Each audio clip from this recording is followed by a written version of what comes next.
2008. Christmas Eve. For the Ortega family of Corvina, California, this was always a time of joy, laughter, and togetherness. Joseph and Alice Ortega were the proud parents of 5 adult children: James, Charles, Letitia, Alicia, and Sylvia. The Ortegas cherished this time of year, and Christmas Eve was always a special occasion. That night, their home was filled with the sounds of family, laughter, the clinking of glasses, and the spirited banter of a lively poker game. But as the party continued, no one could have anticipated the horror that was about to unfold. At around 11:30 p.m., the doorbell rang. The Ortegas, assuming it was another family member, or perhaps a neighbor dropping by with holiday wishes, didn't hesitate to answer it. But what waited on the other side of that door was not a well-wisher. It was a nightmare in the form of a man dressed in a Santa Claus suit, carrying a large gift-wrapped package. Within moments, the festive atmosphere of the Ortega home was shattered. The man in the Santa suit was Bruce Jeffrey Pardo, Sylvia Ortega's ex-husband. Their divorce had been finalized just a week before, and Bruce harbored deep resentment towards Sylvia and her family. As soon as he was inside, Bruce unwrapped the package to reveal a homemade flamethrower. Without hesitation, he began spraying the room with bullets from a semi-automatic handgun he had concealed in his Santa suit, indiscriminately targeting everyone in the house. Chaos erupted as the Ortega family and their loved ones scrambled to escape the onslaught.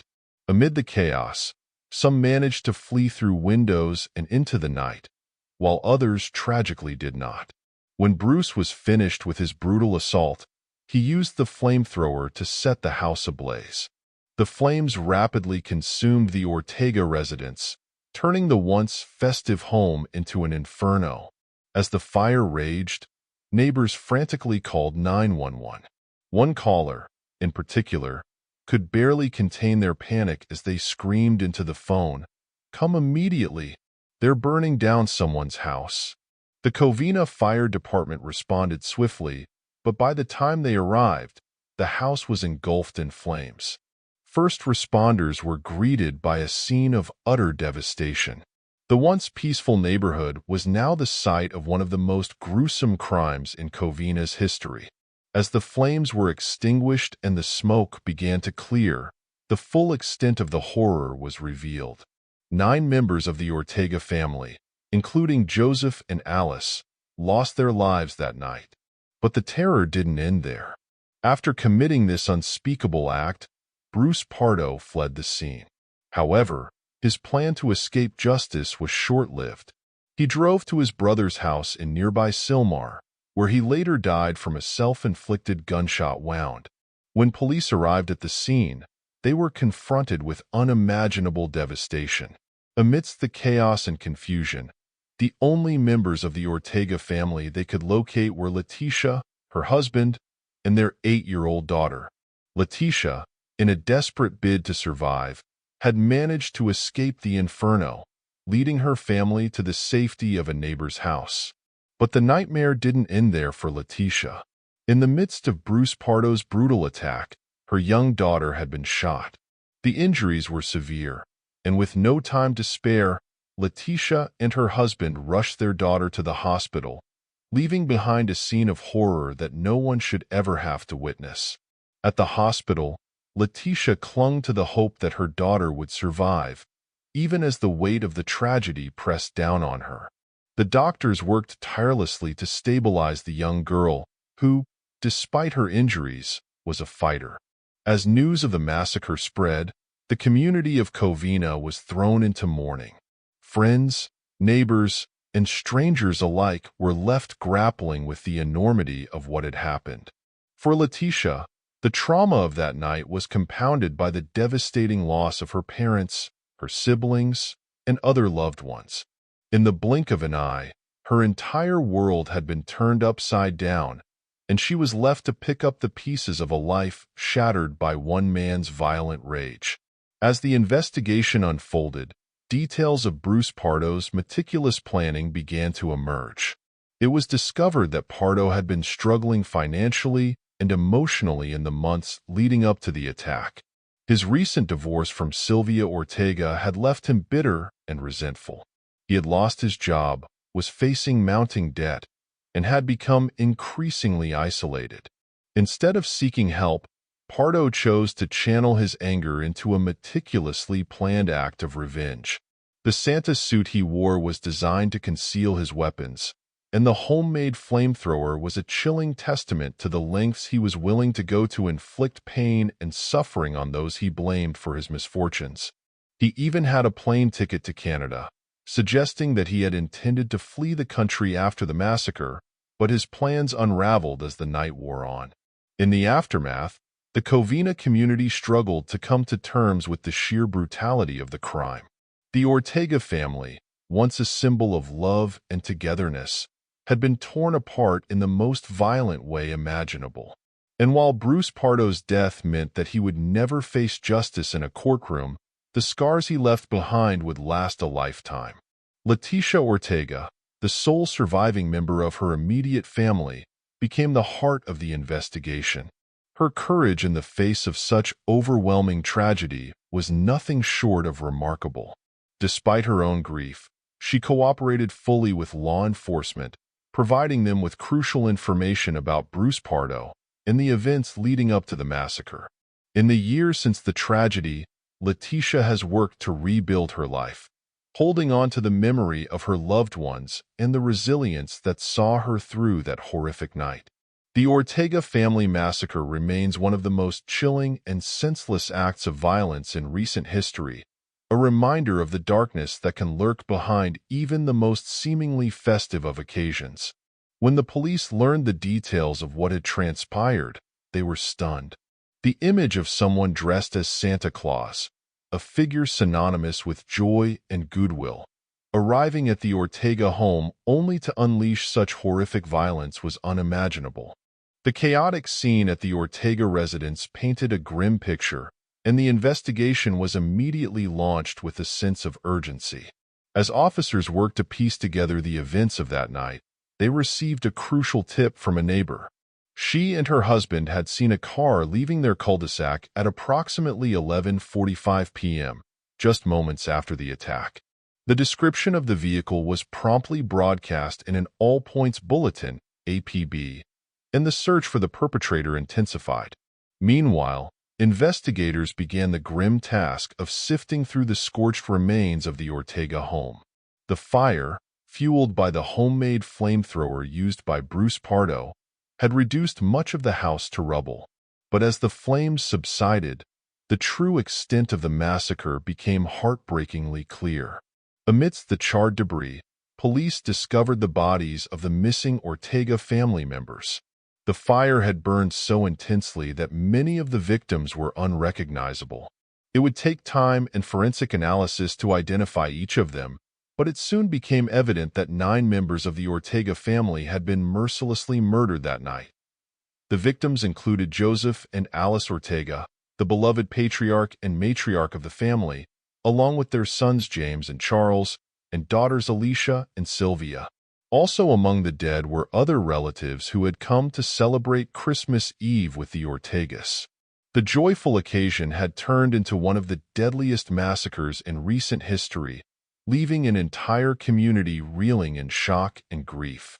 As news of the tragedy spread, the hunt for Bruce Pardo intensified. Authorities knew that the man who had so callously committed this atrocity was still out there, and the fear that he could strike again was palpable. But as they continued their investigation, the pieces of Pardo's plan began to fall into place. The car that the neighbor had seen leaving the cul-de-sac was soon found abandoned and rigged with explosives, a clear indication that Pardo had intended to create even more devastation. Fortunately, the device failed to detonate, preventing further loss of life. It was discovered that Pardo had planned his escape meticulously, even purchasing a plane ticket to Canada as part of his elaborate plan to disappear after the massacre. But in the end, Bruce Pardo's carefully laid plans unraveled. He drove to his brother's home in Sylmar, where he ultimately took his own life. The investigation revealed that Pardo had suffered severe burns during the attack, likely from the flamethrower, and he may have realized that escape was no longer an option. While the Corvina police were deep in the investigation of the Christmas Eve massacre, a disturbing discovery was made in the neighboring town of Sylmar, California. Brad Pardo had returned home from a Christmas party, only to find a scene that would change the course of the investigation. His brother, Bruce Pardo, lay dead in a pool of blood.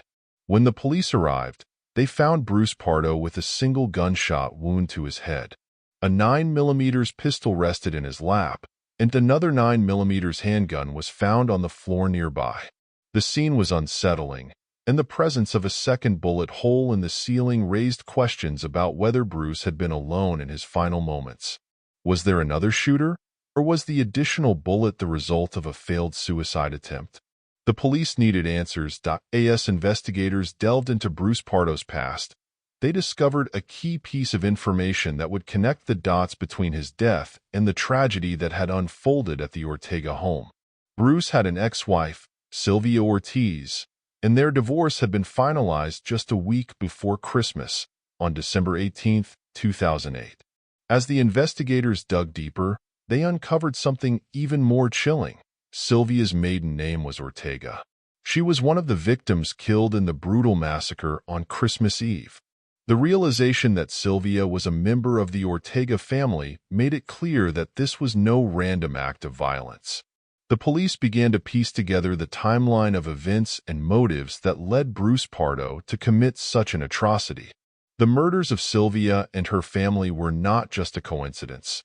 They were part of a meticulously planned act of revenge. Autopsies on the bodies found at the Ortega home confirmed the police's suspicions. Each of the 9 victims had been shot at least once with a 9mm handgun, the same caliber weapon found at Bruce Pardo's side in Sylmar. The evidence was stacking up, but the investigators needed more to conclusively tie Bruce to the massacre. On Christmas Day, Leticia Ortega, the sole surviving member of her immediate family, provided the investigators with a crucial piece of evidence. Despite the disguise of a Santa Claus costume, complete with a beard and hat, Leticia recognized the shooter. It was her sister Sylvia's ex-husband, Bruce Pardo. The pieces were falling into place, and the investigators knew they were on the right track. Armed with Leticia's identification, investigators returned to Brad Pardo's home in Sylmar, where Bruce had been found dead. This time, they searched Bruce's car, hoping to find more evidence to solidify the case against him. The search yielded exactly what they needed. The car matched the description provided by the Ortega's neighbors, who had seen it leaving the scene of the murders that night. It was the same vehicle that had been observed fleeing the cul-de-sac just moments after the massacre. With this discovery, the investigators had finally unraveled the twisted narrative behind the Christmas Eve massacre. Bruce Pardo, consumed by anger, bitterness, and a desire for revenge, had meticulously planned and executed the murder of his ex-wife Sylvia and her family. His actions were the result of a deep-seated resentment that had festered in the wake of their divorce, driving him to commit one of the most heinous crimes in the history of Corvina. But despite his careful planning, Bruce's escape plan unraveled just as quickly as it had begun. The severe burns he sustained from his own flamethrower left him with no choice but to end his own life, leaving behind a trail of devastation that would haunt the surviving family members and the community forever. Inside the vehicle, police uncovered more disturbing evidence. There was a Santa suit, thousands of rounds of ammunition, and a deadly trap. Bruce Pardo had rigged the car to explode once the Santa suit was removed, a final attempt to inflict more damage even after his death. However, when the vehicle detonated, fate intervened, and miraculously, no one was injured in the blast. The discovery of the booby-trapped car was yet another indicator of the lengths Bruce had gone to in his twisted plan. The sheer amount of ammunition found pointed to an even greater level of destruction he may have intended, but ultimately, his plans unraveled, leading to the tragic yet contained outcome that Christmas Eve. As the investigation progressed, Bruce Pardo's autopsy provided crucial insights into his final moments. It confirmed what the police had suspected. Bruce had taken his own life. The single gunshot wound to his head was self-inflicted, and there was no evidence of a second shooter. The autopsy also revealed the extent of the injuries Bruce had sustained during the massacre. His hands and arms were covered in horrific third-degree burns, so severe that part of the Santa pants he had worn had melted into his skin. These burns were likely sustained when Bruce used the homemade flamethrower to set the Ortega home ablaze. The agony he must have endured gave rise to a chilling realization. Bruce hadn't planned to end his life that night. The fact that he left no suicide note, coupled with the evidence of his injuries, suggests that the burns were unintended, a byproduct of his own violence. It's possible that in the face of such unbearable pain, Bruce saw no way out and chose to end his life.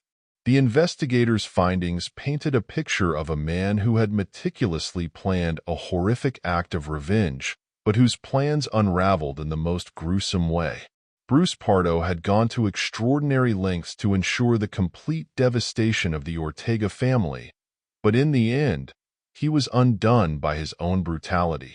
The fire he had set not only consumed the lives of his victims, but also inflicted the wounds that led to his own demise. The tragic irony of Bruce's situation is not lost.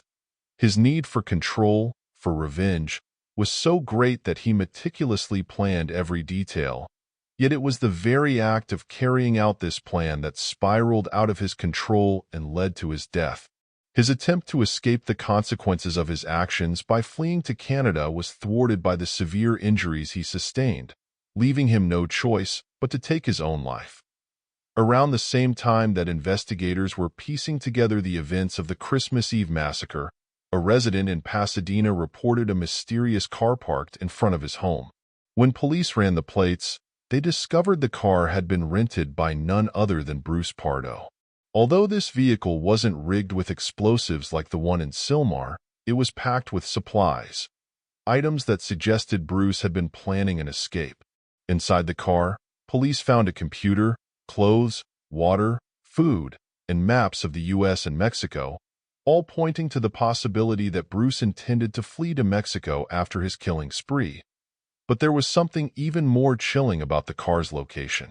It was parked about 500 feet from the house of Scott Nord, Sylvia's divorce attorney. Investigators began to piece together a terrifying scenario. Bruce Pardo may have been planning to murder Scott Nord as well. The proximity of the car to Nord's home, combined with the contentious nature of Sylvia and Bruce's divorce proceedings, suggested that Scott might have been a target in Bruce's elaborate and deadly plot. The divorce between Bruce and Sylvia had been finalized just days before Christmas, on December 18, 2008. It had been a bitter and tumultuous process, with Bruce ordered to pay $1,785 a month in spousal support as part of the settlement.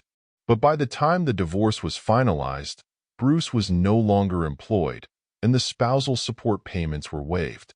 The loss of his job in July 2008 had been the final blow. Bruce had been caught fraudulently billing clients for hours he didn't work, leading to his termination. For Bruce Pardo, the divorce wasn't just a legal battle, it became an all-consuming obsession. According to a reporter who covered the case, Bruce's life unraveled as he became fixated on getting back at Sylvia. The divorce had shattered him, leaving him consumed by anger and resentment. But Bruce didn't just want to kill Sylvia. He wanted to obliterate everything she loved. It wasn't enough to take her life. He wanted to erase her existence, to destroy everything and everyone she held dear. On that fateful Christmas Eve, Bruce carried out his deadly plan with brutal efficiency. Armed with multiple weapons, he stormed the Ortega family home, leaving a trail of destruction in his wake. But the horror didn't end with gunfire. Once he ran out of bullets, Bruce pulled out a homemade flamethrower, spraying 18 gallons of gasoline into the house, intending to burn it to the ground. What Bruce didn't anticipate was an open flame somewhere inside the house, perhaps a candle or a fireplace, igniting the gasoline and causing a massive explosion. The explosion left Bruce horrifically burned. His hands and arms were covered in third-degree burns, and part of his Santa suit had melted into his skin. The injuries were so severe that they forced Bruce to abandon his plan to kill Sylvia's attorney. Instead of carrying out his final act of vengeance, Bruce drove to his brother's home in Sylmar, where he ultimately took his own life. As the dust settled on the horrific events of that Christmas Eve, Bruce Pardo's neighbor reflected on the tragic outcome. "I still wonder if the suit hadn't lit how the story would have ended," the neighbor said. "It may have been a much different ending." The neighbor's words echo the lingering questions that surround this case. What if things had gone differently? Would more lives have been lost? Or would Bruce's rampage have ended another way? These are questions that will never have definitive answers, leaving a haunting sense of what might have been.